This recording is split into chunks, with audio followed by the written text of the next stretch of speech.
Olá, sejam bem-vindos a mais um vídeo do nosso canal, Estudos e Mensagens para o Tempo do Fim. Eu sou o Antônio e hoje nós vamos falar sobre a criação. Só que antes, como nós vamos abrir a Palavra de Deus, vamos fazer uma oração. Convido a todos que quiserem participar.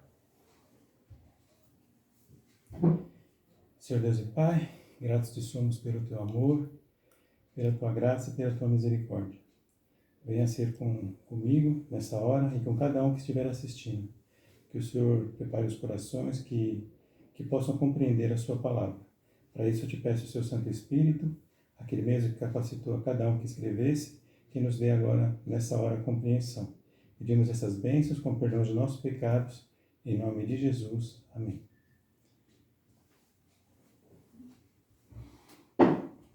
Bom, como tudo começou?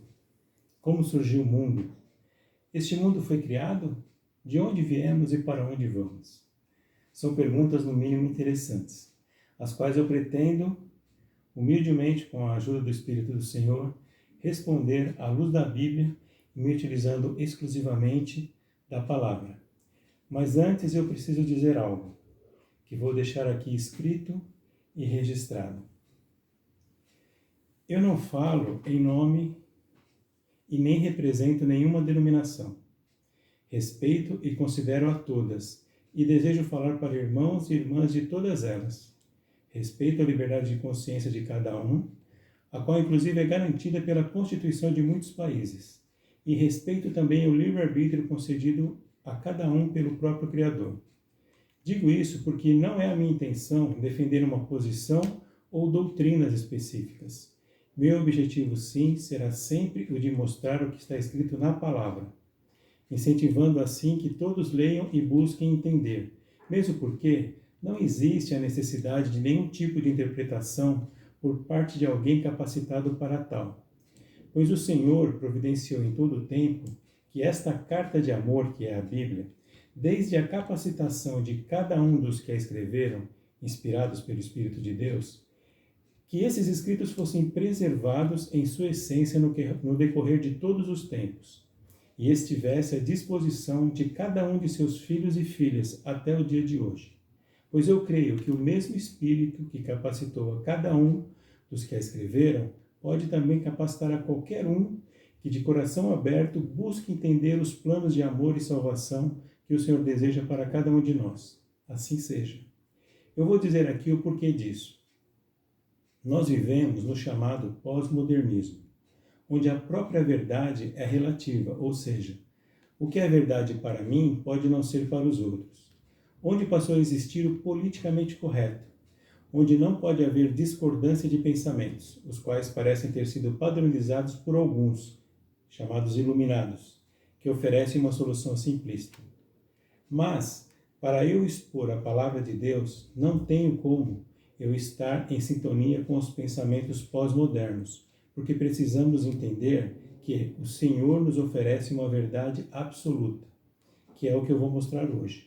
Mas, sem com isso, exigir que alguém o obedeça de forma obrigada, mas por amor. Para falarmos com Deus, não podemos fazê-lo da mesma forma que falamos com o nosso semelhante, pois Deus é espiritual e necessitamos para isso de discernimento espiritual, o que Ele deixou à disposição de todos os que o buscarem, com pureza de coração. O assunto de hoje é grandioso. Nós teremos contato com a manifestação do poder de Deus e não conseguiremos compreender se pensarmos de forma finita, pois Deus é infinito. Bom, a palavra Gênesis significa origem, princípio, início. E nós vamos começar justamente pelo início. Gênesis capítulo 1, versículo 1 diz o seguinte: No princípio criou Deus o céu e a terra era sem forma e vazia. E havia trevas sobre a face do abismo, e o Espírito de Deus se movia sobre a face das águas. E disse Deus: haja luz, e houve luz. E viu Deus a luz, que isto era bom. E Deus separou a luz das trevas. E chamou Deus a luz dia, e as trevas ele chamou noite. E houve a tarde e a manhã o primeiro dia. Bom, nós vamos ver aqui hoje que o mundo, como nós o conhecemos hoje, foi criado em 7 dias literais. Porque aqui quando a Bíblia diz, e houve a tarde e a manhã o primeiro dia, quando ele fala de tarde e manhã, seriam um dia de 24 horas literais. Mas eu queria chamar a atenção aqui, nesse texto eu coloquei algumas palavras em vermelho. Aqui nós vemos que no princípio Deus, criou o céu e a terra. Depois nós vemos aqui o Espírito de Deus, a presença do Espírito de Deus que se movia sobre a face das águas. E depois Deus diz, haja luz e houve luz, e viu Deus a luz. Agora, que luz é essa? Nós vamos perceber que o Sol, a Lua e todos os outros planetas, eles vieram à existência no 4º dia. Agora, tem um verso aqui, no capítulo 8 do livro de João, no versículo 12, que diz o seguinte: então Jesus tornou a falar-lhes, dizendo, eu sou a luz do mundo. Quem me segue não andará em trevas, mas terá a luz da vida. Percebam que Jesus aqui, ele se declara como sendo a luz do mundo. Então aqui nós, a partir dessa afirmação do próprio Jesus Cristo, podemos considerar que o próprio Jesus Cristo estava presente aqui. Mas esse texto aqui, eu gostaria de contextualizá-lo. Eu gostaria de que vocês conhecessem o que está escrito antes desse texto. E vamos para isso, para o capítulo 8 de João, dos versículos de 3 a 11. É uma história muito conhecida. Diz assim, e os escribas e fariseus trouxeram-lhe uma mulher pega em adultério, e colocando-a no meio de todos, disseram-lhe, mestre, esta mulher foi apanhada em adultério, no próprio ato. Ora, Moisés nos ordena na lei que tais sejam apedrejadas, mas tu, o que dizes? Isso eles diziam, tentando para poderem ter do que o acusar. Jesus, porém, inclinando-se, escrevia com seu dedo no chão, como se não os ouvisse. Então, quando eles continuaram a perguntar-lhe, ele levantando-se, disse-lhes, aquele que dentre vós está sem pecado, seja o primeiro que lhe atire uma pedra. E, tornando a inclinar-se, escrevia no chão. E eles, ouvindo isto, sendo condenados por sua própria consciência, saíram um a um, começando no mais velho até o último. E Jesus foi deixado sozinho e a mulher em pé no meio. Tendo Jesus se levantado e não vendo ninguém, senão a mulher, ele disse-lhe, mulher, onde estão aqueles teus acusadores? Nenhum homem te condenou? E ela disse, nenhum homem, Senhor. E disse-lhe Jesus, nem eu te condeno. Vai-te e não peques mais. Sabem, foi por causa de frases como esta, que aqui eu destaquei na cor lilás, vai-te e não peques mais, que eu, com a ajuda do meu filho, o Mateus, criamos este canal, Estudos e Mensagens para o Tempo do Fim. Porque eu não poderia falar abertamente sobre isso em qualquer lugar, pois já fui chamado a atenção por isso, pois esse tipo de assunto pode afastar os membros. Mas aqui eu vou falar abertamente. Nós fomos criados por Deus, pelo Espírito de Deus e por Jesus Cristo. Fomos criados, como diz a palavra, está escrito aqui em Gênesis. E disse Deus, façamos um homem à nossa imagem, conforme a nossa semelhança. A palavra Deus se refere a 3 pessoas. É plural. Sendo assim, nós somos criados perfeitos, à imagem de Deus, na forma e conforme a semelhança de Deus, ou seja, com o caráter de Deus. E este é o plano de Deus, restaurar o homem à sua imagem, conforme a sua semelhança, sem pecado. Mas para isso precisamos ser transformados. Necessitamos ser reavivados através de uma reforma. Deus não nos pede pouca coisa, Ele pede o nosso coração. E não sou eu quem está dizendo isso, mas a palavra. Vejam esses 3 provérbios. Provérbios 23, versículo 26, diz o seguinte, meu filho, dá-me o teu coração e deixa teus olhos observarem os meus caminhos. Provérbios 23, 9 diz, ouve tu, meu filho, e sê sábio, e guia o teu coração no caminho. Provérbios 3, versículo 1 diz, meu filho, não te esqueças da minha lei, mas guarda no teu coração os meus mandamentos. Isso são ordens diretas. Deus não está aqui implorando por nada. Ele está sugerindo que esse é o caminho para que possamos ser felizes. Quero dar continuidade no texto de João 8,12. Na verdade, o versículo 12 do capítulo 8 não pertence àquele assunto da mulher, porque eles foram deixados sozinhos. Mas ele é o princípio do que vai ocorrer agora a partir do versículo 13. Versículo 13 diz assim: Disseram-lhe, pois, os fariseus: Tu dás testemunho de ti mesmo, o teu testemunho não é verdadeiro.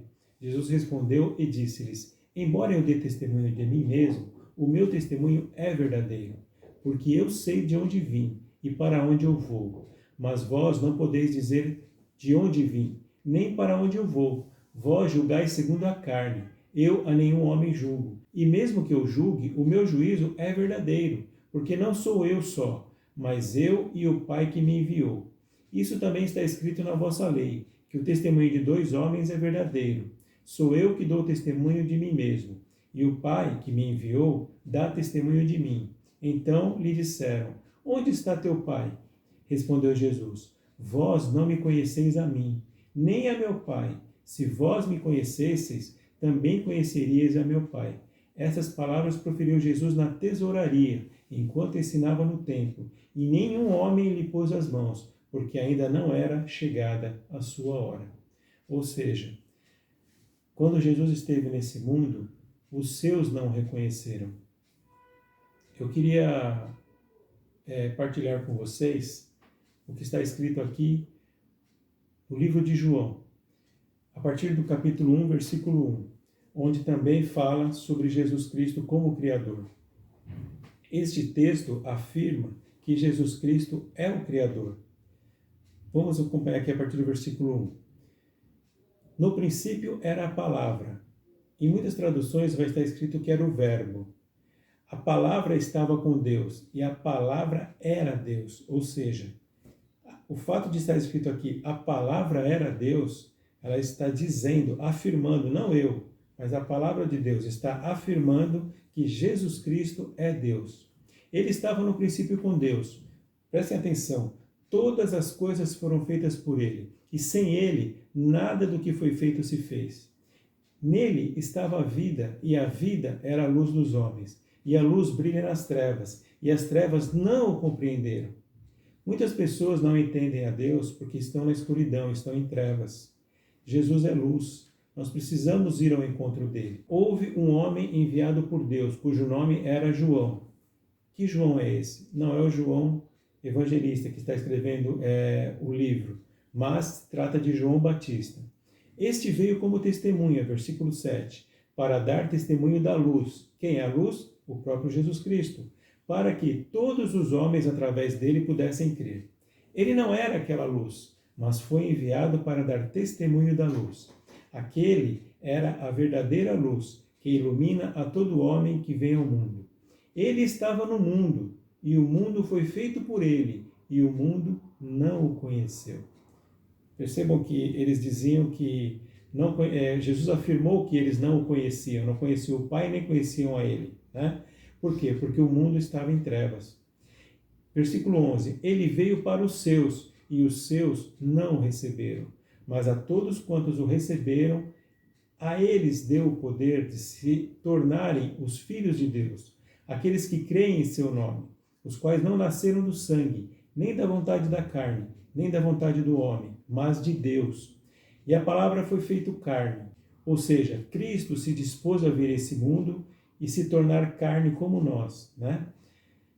E habitou entre nós, e nós contemplamos sua glória, como a glória do unigênito do Pai, cheio de graça e verdade. Eu vou ler mais um pouco. Esse capítulo, ele é muito bonito. Eu gosto muito desse capítulo. Eu vou deixar o capítulo inteiro aqui para vocês. Vou deixar até o versículo 51, mas só vou ler até o 28. João, o Batista, deu testemunha dele, versículo 15, dizendo: Este é aquele de quem eu falei, o que vem após mim existia antes de mim, porque ele era antes de mim, e de sua plenitude todos nós recebemos, e graça sobre graça. Porque a lei foi dada por meio de Moisés, mas a graça e verdade vieram por meio de Jesus Cristo. Nenhum homem viu a Deus em qualquer tempo. O Filho unigênito, que está no seio do Pai, ele o declarou.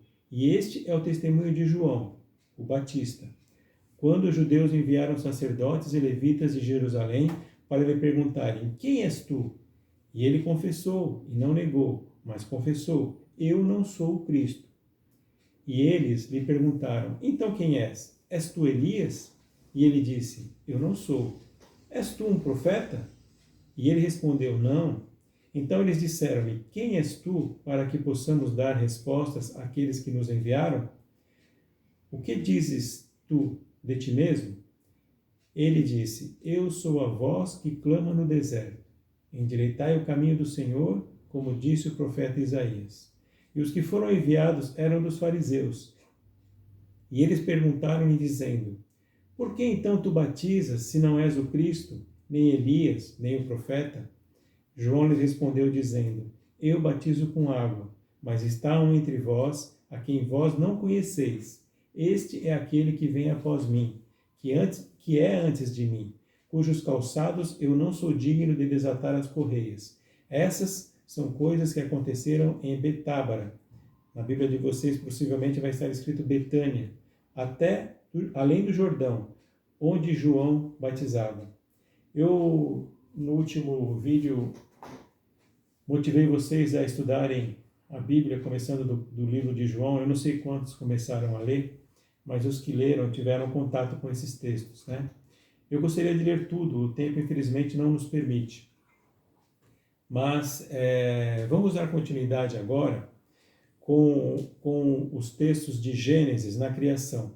Aqui no versículo 6 do capítulo 1 de Gênesis diz o seguinte: e disse Deus: haja um firmamento no meio das águas, e deixe que separe as águas das águas. E fez Deus o firmamento, e separou as águas que estavam debaixo do firmamento das águas que estavam acima do firmamento. E assim foi. E Deus chamou ao firmamento céu, e houve a tarde e manhã, o segundo dia. Ou seja, o que foi feito no segundo dia? Deus separou as águas que estão nas nuvens das águas que estão aqui embaixo na terra. Só que nesse momento, as águas que estavam embaixo, elas cobriam toda a superfície do planeta Terra. Não existia terra ainda. Versículo 9. E disse Deus: ajuntem-se as águas sob o céu em um lugar, e apareça a terra seca. E assim foi. E chamou a terra seca de terra. E ao ajuntamento das águas ele chamou mares. E Deus viu que isso era bom. E disse Deus: deixa a terra trazer relva, e erva produzindo semente, e árvore frutífera produzindo frutos, segundo a sua espécie, cuja semente esteja em si mesma, sobre a terra. E assim foi. E a terra produziu a relva, e a erva que dava semente segundo a sua espécie, e a árvore frutífera, cuja semente estava nela, segundo a sua espécie. E Deus viu que isto era bom. E houve a tarde e a manhã, o terceiro dia. Ou seja, no terceiro dia, Deus fez com que a porção seca da terra aparecesse, e nela ele produziu as árvores, e nessas árvores elas davam frutos que tinham sementes. Então, nós percebemos que, no princípio, a terra era sem forma e vazia. E nesses 3 dias, nesses 3 primeiros dias, Deus ele dá forma à terra. Agora, nos dias 4, 5 e 6, esses outros 3 dias, ele vai povoar a terra. Vamos acompanhar aqui, a partir do versículo 14. E disse Deus: haja luzes no firmamento do céu para dividir o dia da noite. Lembrando que o dia e a noite já existiam. Lembram no primeiro dia? E que sejam por sinais e para estações, e para dias e anos. E que eles sejam por luzes no firmamento do céu para dar luz sobre a terra. E assim foi. E fez Deus 2 grandes luzes, a luz maior para governar o dia, que seria o sol, e a luz menor para governar a noite. Ele também fez as estrelas. A luz menor para governar a noite seria a lua. E Deus os colocou no firmamento do céu, para dar luz sobre a terra, e para governar sobre o dia e sobre a noite, e para separar a luz das trevas. E Deus viu que isso era bom. E houve a tarde e a manhã, o 4º dia. Então percebam que no 4º dia, Deus ele criou o quê? Ele criou o que existe no nosso sistema solar. Vocês sabiam que se nós somarmos a massa de todos os planetas e asteroides do nosso sistema solar, Só o Sol representaria 99,85% de toda essa massa e que só o planeta Júpiter teria uma massa de 0,10% e somando a Terra com todos os outros planetas seriam responsáveis por apenas 0,04% do restante da massa, e esse 0,01% de massa que não foi somado aqui são os cometas e asteroides que ficam rondando o sistema solar. Todo esse sistema solar ele foi planejado todinho para atender simplesmente a Terra. Todo esse sistema, eles obedecem à palavra de Deus. Deus ordenou que eles circundassem o Sol. Inclusive, o planeta Júpiter, que é o maior do sistema, ele tem a função de puxar os asteroides para que os asteroides caiam nele e não em outros planetas, como a Terra, por exemplo. E que existem 2 cinturões de asteroides, como vocês podem observar nos desenhos que nós estamos colocando aqui, que todos eles, desde o Sol, todos os planetas, eles obedecem a Deus. Só o homem resolveu desobedecer. Interessante, né? Vamos dar continuidade à criação aqui, para o 5º, o 6º e o 7º dia. Versículo 20. E disse Deus: produzam as águas abundantemente criaturas viventes que se movem, e aves que possam voar acima da terra, no vasto firmamento do céu. E Deus criou grandes baleias e toda criatura vivente que se move, que as águas produziram abundantemente, segundo a sua espécie. E toda ave alada quer dizer que tem asas, né? Segundo a sua espécie. E Deus viu que isto era bom. E Deus os abençoou, dizendo: sede frutíferos e multiplicai-vos, e enchei as águas nos mares, e multipliquem-se as aves sobre a terra. E houve a tarde e a manhã, o 5º dia. Ou seja, no 5º dia, Deus ele povoou, né, os mares, né, as águas, e também ele criou as aves do céu. Vamos para o versículo 24. E disse Deus: produza a terra criaturas viventes, segundo as suas espécies, gado e seres rastejantes, e animais da terra, segundo a sua espécie. E assim foi. E fez Deus os animais da terra, segundo a sua espécie, e o gado, segundo a sua espécie, e tudo que rasteja sobre a terra, segundo a sua espécie. E Deus viu que isto era bom. E disse Deus: façamos um homem à nossa imagem, conforme a nossa semelhança. E que eles tenham domínio sobre os peixes do mar, sobre as aves do céu, sobre o gado e sobre toda a terra, e sobre toda a coisa rastejante que rasteja sobre a terra. Assim Deus criou o homem, a sua própria imagem. A imagem de Deus o criou, macho e fêmea os criou, e Deus os abençoou. E Deus lhes disse: sede frutíferos e multiplicai-vos, e enchei a terra e subjugai-a, e tende domínio sobre os peixes do mar, e sobre as aves do céu, e sobre toda a coisa vivente que se move sobre a terra. E disse Deus: eis que vos tenho dado toda a árvore que dá semente, que está sobre a face de toda a terra, e toda a árvore na qual está o fruto de uma árvore que produz semente. Para vós será para alimento. E a todo animal da terra, e a toda ave do céu, e a cada coisa que rasteja sobre a terra, em que há vida, eu tenho dado toda a erva verde para alimento. E assim foi. E Deus viu todas as coisas que ele havia feito, e eis que era muito bom. E houve a tarde e a manhã, o 6º dia. Então, o que Deus fez no 6º dia? Ele criou todos os animais, o gado, os elefantes, as girafas e todos os animais grandes e pequenos, cachorro, gato, e também todos os que rastejam pelo chão. Nesse dia, ele criou também o homem. Só que o homem, ele fez a sua imagem conforme a sua semelhança. E veja que ele coloca aqui no plural: façamos o homem à nossa imagem, conforme a nossa semelhança. Macho e fêmea, ele os criou. Então percebam que aqui, Jesus Cristo estava como Deus aqui, como Criador de todas as coisas, né? Como ele afirma lá no capítulo 1, que a gente acabou de estudar agora há pouco. Agora, a obra não terminou no 6º dia, ainda tem um dia, pois a Bíblia afirma que o mundo foi criado em quantos dias? Em 7. Agora, o que ele fez no 7º dia? Vamos lá para o capítulo 2, a partir do versículo 1. Diz assim: Assim, os céus e a terra foram finalizados e todo o seu exército. E no 7º dia, Deus terminou o trabalho que havia realizado. E ele descansou no 7º dia de todo o trabalho que havia feito. E Deus abençoou o 7º dia e o santificou, porque nele ele havia descansado de todo o trabalho que Deus criou e fez. Vocês sabiam que a palavra sábado, ou Shabbat, segundo dizem os judeus, significa descanso? Pois é, esse dia ele faz parte da criação, mas Deus nesse dia ele descansou. E o versículo 4 fecha dizendo: estas são as gerações dos céus e da terra, quando foram criados, no dia que o Senhor Deus fez a terra e os céus. Ou seja, a palavra de Deus afirma que foram criados os céus e a terra dessa forma.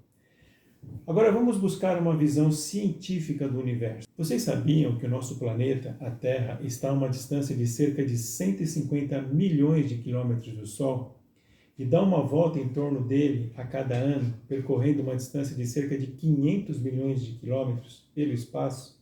A isso a ciência dá o nome de translação. A translação da Terra é o movimento que a Terra realiza ao redor do Sol a uma distância aproximada de uma unidade astronômica, né? É um nome científico que eles dão. Ou, aqui no caso está em metros, né? Aproximadamente 150 milhões de quilômetros. Uma translação completa ao redor do Sol leva um ano sideral, ou 365,25. É esse o motivo de nós termos a cada 4 anos o mês de fevereiro com 29 dias. Pega-se essa fração de 0,25, multiplica por 4, então a cada 4 anos nós temos o mês de fevereiro com um dia a mais. E essa velocidade que ela está vagando pelo espaço, ela está vagando a 29,78 km por segundo. Aqui ela faz isso num formato de elipse, né? Como está mostrando aqui no desenho. E ela, em algum momento ela fica mais próximo do Sol, e em algum momento ela fica um pouco mais distante, né? Então eles têm o nome aqui de periélio e afélio, né? Durante o periélio a Terra fica a cerca de 147 milhões de quilômetros, e durante o afélio a cerca de 152,1 milhões de quilômetros do Sol. E essa trajetória realizada pela Terra durante a translação, desde uma órbita elíptica de excentricidade 0,0167 aqui e semi-eixo maior com 149,6 milhões de quilômetros, isso significa que nós estamos andando, a Terra, no caso, ela está sofrendo uma força, né, gerada pelo Sol a uma velocidade de 107.208 km por hora. Interessante, né? Agora, a Terra também gira em torno de si mesma, ao que damos o nome de rotação. Considerando que na linha do Equador a Terra possui 40.075 quilômetros e que a Terra dá uma volta em torno de si mesma em 24 horas, descobrimos que estamos girando a uma velocidade de 1.674 km por hora. Isso de forma constante, por milhares de anos, desconsiderando atrito ou qualquer tipo de combustível, mas simplesmente porque o Senhor Deus quis assim. Vou mostrar no livro de Jó mais alguns detalhes da criação. Antes eu preciso dar alguns detalhes sobre o livro de Jó para que nós possamos compreender melhor o que eu vou colocar a seguir. Para isso eu vou ler alguns versículos apenas. Jó, capítulo 1, versículo 1, inicia dessa forma. Houve um homem na terra de Uz, cujo nome era Jó, e aquele homem era perfeito e íntegro, e alguém que temia a Deus e afastava-se do mal. Vamos ler agora o versículo 6 a 12. Ora, houve um dia em que os filhos de Deus vieram apresentar-se diante do Senhor. Satanás veio também entre eles. Ou seja, Satanás ele foi na condição de representante da terra, em uma reunião que houve entre Deus e seus filhos, ou seja, filhos de outros mundos que não caíram. Versículo 7. E o Senhor disse a Satanás, de onde tu vens? Então Satanás respondeu ao Senhor e disse, de ir e de vir sobre a terra, e de nela andar para cima e para baixo. E o Senhor diz a Satanás, tu consideraste o meu servo Jó, que não há ninguém como ele na terra, homem perfeito e íntegro, que teme a Deus e se afasta do mal? Percebam que Satanás diz aqui que ele estava indo e vindo pela terra, andando para cima e para baixo. Ou seja, ele, como dono, digamos assim, por um período, ele é o príncipe desse mundo, como o próprio Jesus Cristo disse isso dele, né? Então, Deus chama a atenção dele a Jó. Por quê? Porque Jó não servia a Satanás. Por mais que Satanás fosse o príncipe desse mundo, Jó ele era desobediente a Satanás e obedecia a quem? Ao próprio Deus. Vamos ver aqui no versículo 9 o que Satanás alegou. Então Satanás respondeu ao Senhor e disse: acaso Jó teme a Deus por nada? Tu não fizeste uma cerca sobre ele e sobre a sua casa e sobre tudo o que ele tem por todos os lados? Tu abençoaste o trabalho de suas mãos e suas posses aumentam na terra. Mas estende a tua mão e toca em tudo que ele tem, e ele te amaldiçoará diante da tua face. E o Senhor disse a Satanás: eis que tudo o que ele tem está em teu poder, somente sobre ele não estenda a tua mão. Então Satanás se foi da presença do Senhor. Bom, o assunto de hoje não é a vida de Jó. Eu acredito que todos conheçam a história de Jó. Satanás foi e tirou todos os seus bens, todos os seus filhos. Posteriormente, houve uma outra reunião no céu e Satanás disse que não pôde tocar nele e Deus permitiu que tocasse nele, mas não lhe tirasse a vida. E Satanás, o que fez? Ele feriu a Jó dos pés à cabeça com chagas. E Jó estava na condição de se coçar com um caco de telha. Então, vamos dar continuidade aqui no capítulo 12, a partir do versículo 11. Então, quando os 3 amigos de Jó ouviram sobre todo o mal que lhe sobreviera, cada um veio do seu lugar. Elifaz, o temanita, e Bildade, o suíta, e Zofar, o naamatita, porque haviam concordado em vir para plantear com ele e consolá-lo. Bom, até o capítulo 31 de Jó, ou posteriormente até o 37, nós vemos essa conversa entre esses 3 amigos e Jó. E em que consiste essa conversa? Esses 3 amigos ficavam dizendo para Jó que ele tinha cometido algum pecado, que ele devia confessar esse pecado e se arrepender e mudar de comportamento. Mas Jó ficava se justificando, falando: mas eu não pequei, eu não cometi nenhum pecado, né? E a conversa se prolonga nesse sentido. Mas aqui, no capítulo 32, é necessário que nós entendamos esses versículos aqui, porque isso daqui vai mudar a nossa visão com relação a Jó. Todos dizem que Jó não cometeu pecado, mas Jó tinha um defeito de caráter. E ao Deus permitir que Satanás fizesse o que ele fez com Jó, aquilo também era uma oportunidade para que Jó corrigisse esse defeito de caráter. Aqui no capítulo 32, versículo 1, diz o seguinte: então esses 3 homens cessaram de responder a Jó, porque ele era justo aos seus próprios olhos. E acendeu-se a ira de Eliú, filho de Baraquel, o Buzita, da família de Rão. Contra Jó se acendeu a sua ira, porque se justificava por si mesmo, mais do que por Deus. Aqui está, nesse pequeno versículo, o versículo 2 do capítulo 32 de Jó, o segredo para o livro de Jó. Ou seja, porque ele se justificava por si mesmo, mais do que por Deus. Também contra os seus 3 amigos, a sua ira se acendeu. A ira de quem? De Eliú. Porque eles não haviam achado resposta e ainda assim haviam condenado Jó. Ora, Eliú esperou até que Jó terminasse de falar, porque eles eram mais velhos do que ele. Quando Eliú viu que não havia resposta na boca desses 3 homens, então sua ira se acendeu. E Eliú, filho de Baraquel, o Buzita, respondeu e disse: eu sou jovem. Algumas Bíblias dizem que ele era um mancebo, né? E vós sois mais velhos, portanto, eu tive receio e não ousei mostrar-lhes a minha opinião.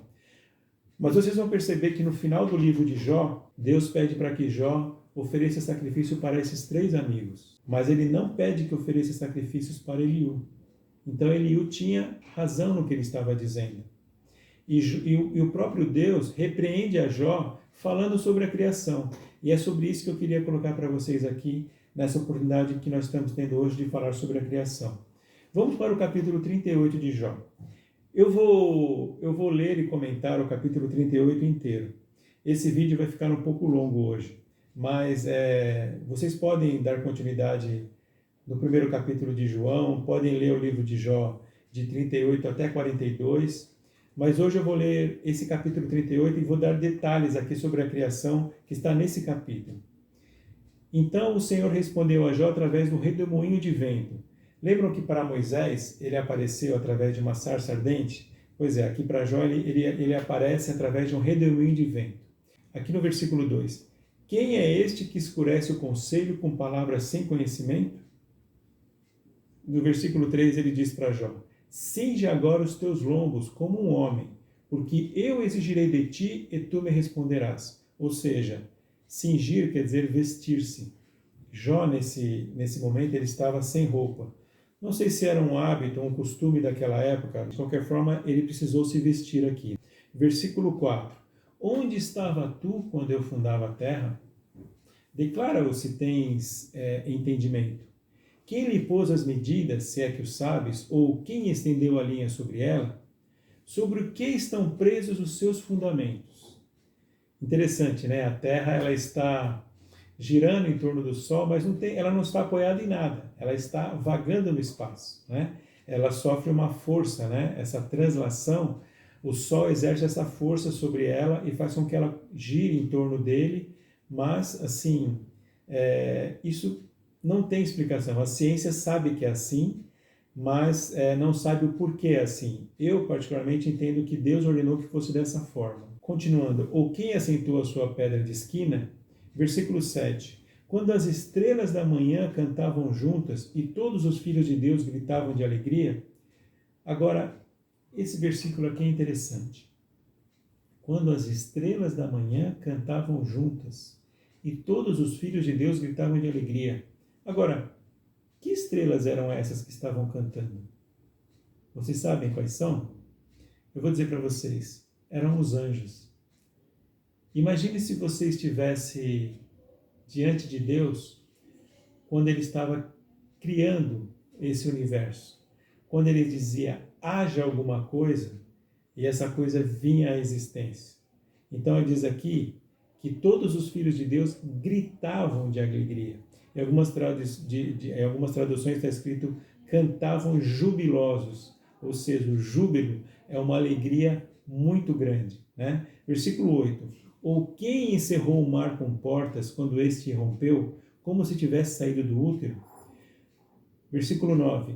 Quando eu fiz das nuvens a sua vestidura e da espessa escuridão uma faixa para ela, e quando estabeleci sobre ele meu limite e coloquei barras e portas e disse, até aqui tu virás, porém não mais adiante, e aqui ficarão as suas ondas orgulhosas. Ou seja, ele disse para o mar, mar, você vai vir até aqui na praia e daqui você não vai passar. Lembra quando Jesus esteve na terra e que ele estava num barquinho, dormindo, e os discípulos o acordaram porque havia uma tempestade e ao acordá-lo, ele simplesmente disse para o mar, aquieta-te. E o mar se aquietou e veio uma brisa e os discípulos disseram, quem é este que até o mar obedece? Versículo 12. Comandaste tu a manhã desde teus dias e fizeste a aurora para conhecer este lugar, para que tornasse os confins da terra, para que os perversos pudessem ser sacudidos dela? Ela é transformada em barro para selar e permanece como uma vestimenta. Versículo 15. E dos perversos a sua luz é retida, e o braço altivo será quebrado. Ou entraste tu nas fontes do mar, ou andaste em busca da profundidade? Têm sido abertos os portões da morte para ti? Ou viste as portas da sombra da morte? Tu percebeste a largura da terra? Declara se sabes de tudo isto. Versículo 19. Onde está o caminho onde a luz habita? E quanto às trevas, onde está o seu lugar? Versículo 20. Poderás conduzi-la a seus limites e para que saibas as veredas para a sua casa? Sabes tu isso porque tu eras então nascido ou porque o número dos seus dias é grande? Percebam aqui o quanto Deus está repreendendo Jó. O quanto Deus está tentando moldar o caráter dele, salvá-lo, né? Versículo 22. Entraste tu nos tesouros da neve, ou viste os tesouros do granizo, que eu tenho reservado contra os tempos de tribulação, para o dia da batalha e guerra? Deus aqui está falando de coisas muito profundas. Isso daqui, essas frases dariam uma semana de oração praticamente, né? Tudo isso daqui tem fundamento. Tudo que Deus está dizendo aqui tem um sentido, né? Ele está falando aqui de um conflito entre o bem e o mal, entre Cristo e Satanás. Não é infelizmente não é o assunto de hoje, né? Versículo 24. Por qual caminho se difunde a luz, que espalha o vento do leste sobre a terra? Quem dividiu um curso de água, para que as águas fluíssem, ou um caminho para o relâmpago do trovão, para fazer com que chova sobre a terra, onde nenhum homem está, no deserto, onde não há homem? Versículo 27. Para satisfazer o chão assolado e gasto, e para fazer com que o broto da tenra erva germine? Tem a chuva um pai, ou quem gerou as gotas do orvalho? Deus aqui, ele mistura, né, coisas espirituais com coisas do mundo visível. Vamos ver aqui no versículo 29, agora vai ficar bastante interessante. Do ventre de quem veio o gelo, e a branca geada do céu, quem a gerou? As águas se escondem como se fosse uma pedra, e a face do abismo se congela. Agora observe o versículo 31. Poderás anular os laços das Pleiades ou soltar as faixas do Órion? O que seriam essas Pleiades? As Pleiades formam um aglomerado com várias estrelas azuis muito brilhantes que podem ser vistas na constelação de Touro, cerca de 400 anos-luz de distância da Terra. Como vocês podem observar aí no desenho, é uma imagem muito bonita, né? Mas que está a uma distância absurda, né, da nossa Terra aqui. E o Órion? O que seria o Órion? O Órion também é um lugar no espaço onde existem mais luz em todo o universo. Há quem diga que Jesus, em sua volta, virá deste lugar do universo. São imagens muito bonitas, né, que vocês podem observar aí. Mas vamos dar continuidade aqui. Versículo 32. Podes tu abrir a Mazarote em seu tempo? E o que seria a Mazarote? Mazarote trata-se literalmente de uma coroa de guirlandas, formada por estrelas que compõem uma constelação. Então, no espaço, existem constelações de estrelas. São conjuntos enormes de estrelas que formam esses desenhos que parecem coroas de guirlandas. Agora, continuando no versículo 32. Podes guiar ursa com seus filhos? O que seriam essa ursa aqui? A ursa com seus filhos, será que se trata desta família de ursos?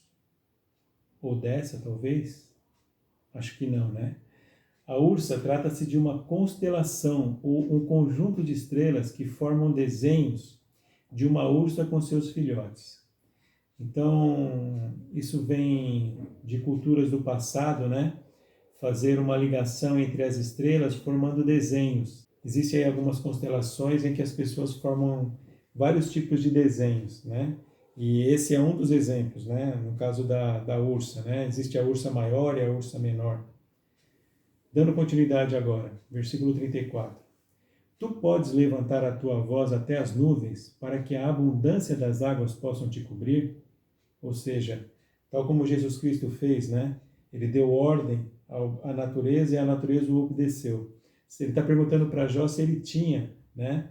Se ele pode levantar a voz dele até as nuvens. Versículo 35. Tu podes enviar os raios para que vão e te digam, aqui estamos nós? Ou seja, ele pergunta para Jó se Jó tem algum poder sobre os raios, se os raios o obedecem, né? Versículo 36. Quem pôs a sabedoria no íntimo? Ou seja, a sabedoria é uma coisa que vem de Deus, né? Ou quem deu entendimento ao coração? Isso só pode partir de Deus. Nenhum ser humano, por mais que estude, por mais que seja inteligente, pode alcançar isso. Mas é um dom que Deus concede àqueles que Ele deseja, né? Aqueles que o buscam com sinceridade e com humildade.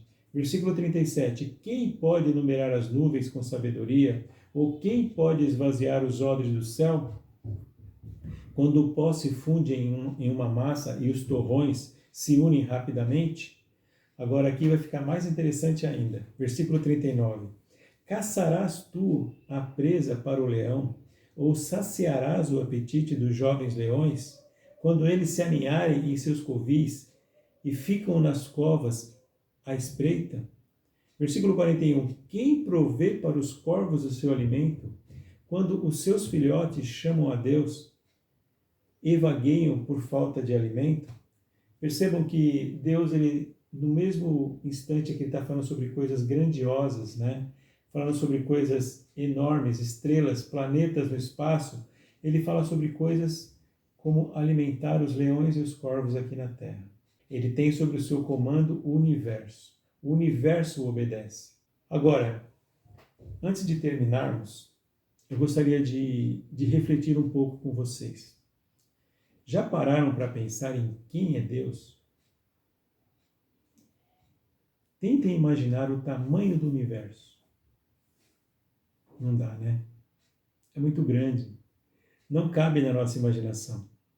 Pois é, maior do que o universo é o Deus que o criou.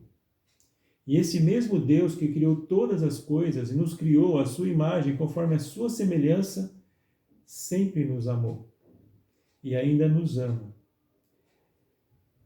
Não porque nós mereçamos, ainda que tenhamos falhado e até tenhamos traído pela desobediência. E por conta disso merecíamos a morte.